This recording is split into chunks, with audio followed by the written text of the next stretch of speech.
রাসূলুল্লাহর জীবনে তো আমরা দেখি না রাসূলের আর নারীদের মধ্যে কোনো পর্দা টাঙানো ছিল। এটাই হলো প্রকৃত। তাহলে সেই প্রকৃতটা আপনি কোথায় পাবেন? আলেমদের কাছে পাবো আমরা। আলেমরা তো এক একজন এক এক দিকটা বলছে। তাহলে কি সব আলেমই ভুল? আজকে আপনাদের এই নারী সম্মেলনে দেখলাম অনেকগুলা ফেস্টুন ঝোলানো আছে এবং অনেক স্লোগানও আপনারা দিয়েছেন। একটা ফেস্টুনে আমি দেখলাম যে মোল্লার ইসলাম নয়, প্রকৃত ইসলাম চাই বা আল্লাহর ইসলাম চাই। তা ইসলাম তো আসলে একটা, কিন্তু মোল্লার ইসলাম কোনটা আবার প্রকৃত ইসলাম কোনটা, এটার মধ্যে পার্থক্যটা আমি আসলে বুঝলাম না। দেখেন, আল্লাহ রসুলের উপরে যে কোরআনটা নাজিল হয়েছে সেটা কয়টা? একটা। আমাদের রসুল কয়জন? তিনি যে জাতিটা গঠন করলেন সেটা কয়টা জাতি? কিন্তু আজকে আপনি বলেন সেই এক আল্লাহ বিশ্বাসী, এক কোরআনে বিশ্বাসী, এক রসুলের বিশ্বাসী এই জাতিটা কি একটা জাতি না হাজার হাজার জাতিতে বিভক্ত? শত শত।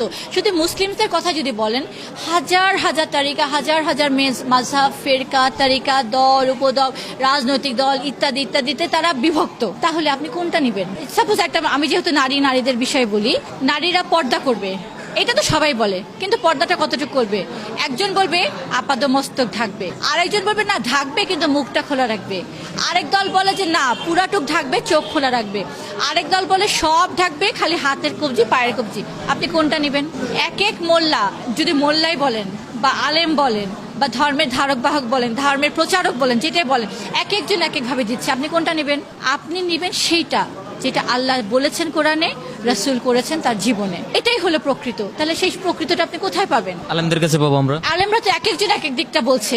এক আলেম বলছে মুখ দেখা যাবে, একজন বলছে দেখা যাবে না, একজন বলছে হাত মোজা পড়তে হবে, একজন বলছে পড়তে লাগবে না, একজন বলছে যে প্রজেক্টরের মাধ্যমে ইমাম সাহেবকে দেখলে নাজায়েজ হবে কি হবে না, একদল বলছে হবে, একদল বলছে হবে না।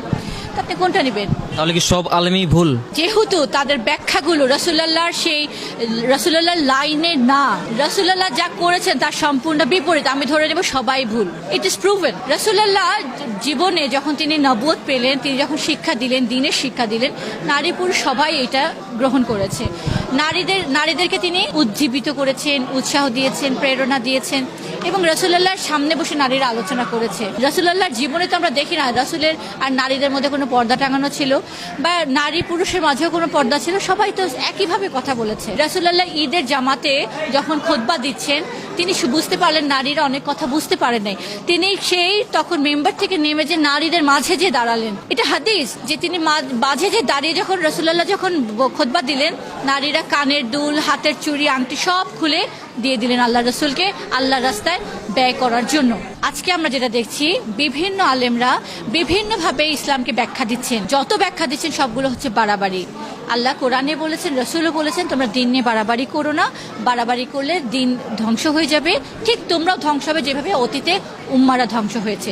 আজকে মুসলিম জাতি 180 কোটি, পৃথিবীর বেশি সম্পদ এই মুসলিমদের হাতে, পেট্রোলিয়াম বলেন বেশিরভাগ মুসলিমদের হাতে, গ্যাস বলেন, কিন্তু আজকে তারা গোলাম। যখন তাদের হাতে কিচ্ছু ছিল না তখন তারা শাসক ছিল, তখন তারা পুরো পৃথিবীকে লিড দিয়েছে, তখন তাদের হাতে ছিল শাসন ব্যবস্থা, আজকে তারা হয়েছে গোলাম।